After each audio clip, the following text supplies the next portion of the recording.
इस कहानी में सुनाए जाने वाले सभी पात्र, स्थान और घटनाएं काल्पनिक है। ये कहानी सिर्फ मनोरंजन के उद्देश्य से प्रस्तुत की जा रही है। हमारा उद्देश्य किसी प्रथा, घटना या सामुदायिक कथाओं को बदनाम करना नहीं है। यदि कहानी की कोई वाक्य आपकी निजी जिंदगी से मेल खाती है तो ये सिर्फ एक सहयोग है। श्रोताओं को विवेक से फैसला लेने की सलाह दी जाती है। आप सुनने जा रहे हैं श्रेयस गौतम की आवाज में चिन्माड़ा अध्याय का अंत। कृपया ऐसी सैर पर निकलने से पहले ये निश्चित कर लीजिए कि आप ईयरफोन या हेडफोन का इस्तेमाल कर रहे हैं। जैसा कि आपने पिछले अध्याय में सुना कि चिन्माड़ा जैसे खतरनाक जंगल के पास स्थित शीतल कॉटेज में रवि और उसकी पत्नी मधुरिमा ठंडी की छुट्टियां बिताने आए थे। एक वेटर जिसका बालकनी से कूदकर खुदकुशी करना मधुरिमा को एक गहरे सदमे में डाल देता है। लेकिन हैरानी की बात तो ये थी कि वेटर सिर्फ और सिर्फ मधुरिमा को ही दिखाई दे रहा था। अब आगे।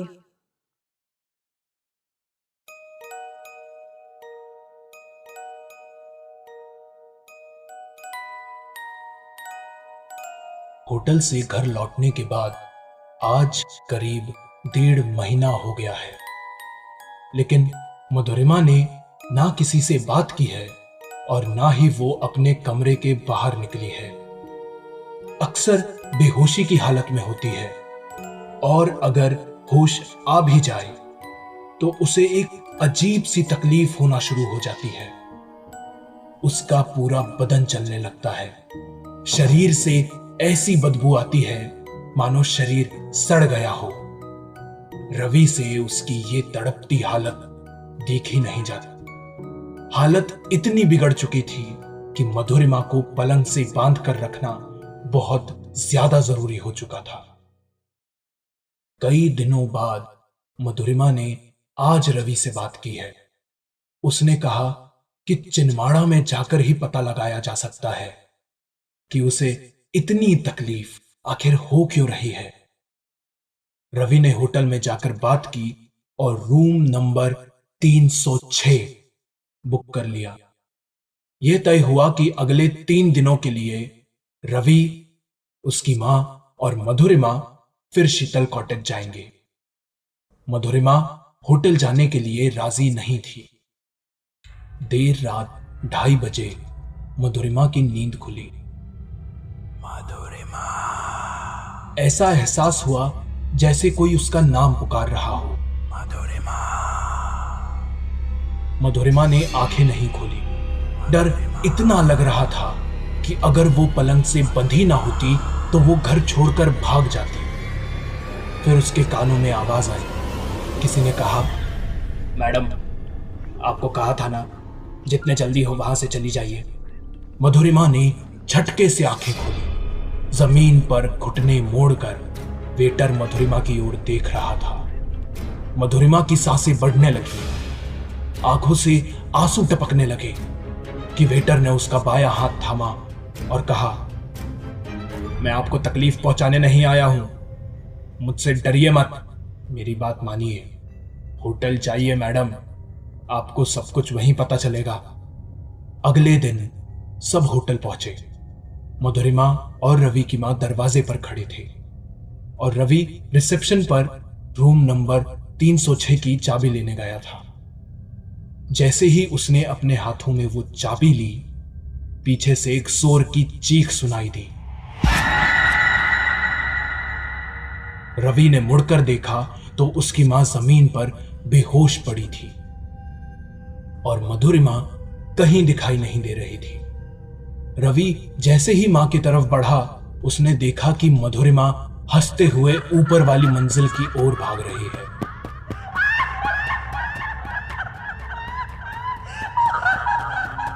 रवि उसकी तरफ भागा तो वो जैसे गायब सी हो गई। वो हर रूम में जाकर चेक कर रहा था, लेकिन मधुरिमा कहीं मिल नहीं रही थी। मैनेजर रवि के साथ था।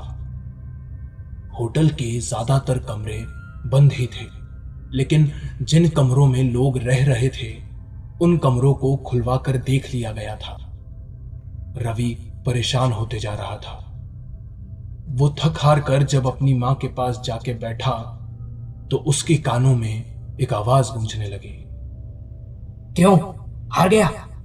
बस इतने में ही हिम्मत टूट गई तेरी? हैं? रवि ने मैनेजर की तरफ देखा। उसने गौर किया कि मैनेजर की जेब से रूम नंबर 306 की चाबी बाहर गिरने वाली थी। रवि मैनेजर के साथ रूम नंबर 306 की तरफ भागा। दरवाजा खोलने पर देखा तो मधुरिमा रवि को देखते हुए बोल रही थी, बालकनी का दरवाजा खोल, खोल बालकनी का दरवाजा खोल। मधुरिमा खुद को इतने जख्म दे चुकी थी कि उसके चेहरे पर कांच के टुकड़े साफ दिखाई दे रहे थे। रवि ने जैसे ही वो दरवाजा खोला, मधुरिमा ने कहा, भाई छोड़ दो मुझे, छोड़ दो मुझे, छोड़ दो, छोड़ दो। हे, क्या डरता है तू? इन लोगों से डरेगा? निकाल यहाँ से। भैया भैया भैया भैया, इसकी कोई गलती नहीं है भैया, भैया छोड़ दो इसे प्लीज। भैया मैं तो कुछ कर ही नहीं रहा था, मैं तो खेलने आया था ना भैया। भैया मेरा अंग जल रहा है, मुझे निकालो यहाँ से बाहर, मेरा अंग जल रहा है। इसी प्रकार की लगभग 8 से 9 तरह की आवाजों में मधुरिमा बात करते जा रही थी। बात किस संदर्भ में थी, किस बारे में थी, कोई कुछ नहीं जानता था। रवि हैरान था कि आखिर मधुरिमा को ऐसा हुआ क्या है। लेकिन सच कहूं तो मधुरिमा में उस वक्त इतनी ताकत थी कि वो वहां खड़े सभी लोगों की जान उसी वक्त ले सकती थी। मधुरिमा के हाथ पैर फिर पलंग से बांध दिए गए। रवि से रहा ना गया। उसने कहा, आखिर मेरी पत्नी ने क्या बिगाड़ा है आप लोगों का? आप लोग क्यों परेशान कर रहे हैं उसे? प्लीज प्लीज छोड़ दीजिए उसे। आखिर उसने ऐसा किया क्या है? रवि का बस इतना कहना ही था कि मधुरिमा जोर से चिल्लाई, राणा प्रताप सिंह। ये नाम रवि के पिता का था, जो 23 साल पहले चिन्माड़ा जंगल के किसी हादसे में गुजर चुके थे। रवि की मां अब उस कमरे में आ चुकी थी। उन्होंने पूछा कि आखिर वो कितने लोग थे। जवाब आया, 18।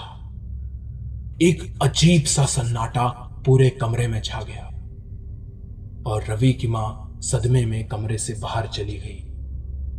उन 18 लोगों ने मधुरिमा के शरीर में अपनी एक जगह बनाकर रख ली थी।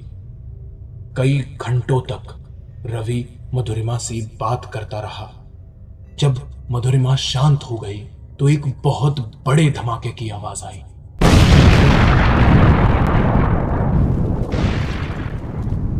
रवि जिस कार में होटल आया था, उसी कार में उसकी मां होटल छोड़कर भाग रही थी और इसी वजह से वो कार आग में समा चुकी थी। मधुरिमा से बात करते वक्त पता चला कि 23 साल पहले यह होटल रवि के पिता राणा प्रताप सिंह का था, जिसके सामने चिन्माड़ा जंगल नहीं, चिंधावना गांव था। रूम नंबर 306 में अक्सर रवि की मां ठहरा करती थी और बालकनी के सामने दिखता वो गांव उनको बहुत पसंद था। उन्होंने अपने पति को वो गांव की जमीन खरीदने पर मजबूर कर दिया। कई धमकियां दी। जब गांव वाले जमीन बेचने को राजी नहीं हुए तो राणा प्रताप सिंह ने 17 लोगों को एक साथ आग में जलाकर रख दिया और इसी दौरान होटल और जमीन की लालच में रवि की मां ने अपने पति को उसी आग में ढकेल दिया। उस रात 17 गांव वाले और रवि के पिता तड़प तड़प कर मर गए।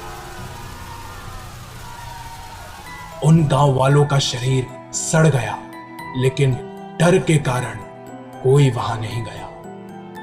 बीतते सालों में चिंधावना गांव कब चिन्माड़ा जंगल में बदल गया पता ही नहीं चला। रवि की मां होटल किसी और को बेच चुकी थी। रवि को अपनी मां की मौत का कोई दुख नहीं था, लेकिन अब जिंदगी बदल चुकी थी। अब मधुरिमा का शरीर जलता नहीं है और ना ही उसके जिस्म से कोई बदबू आती है।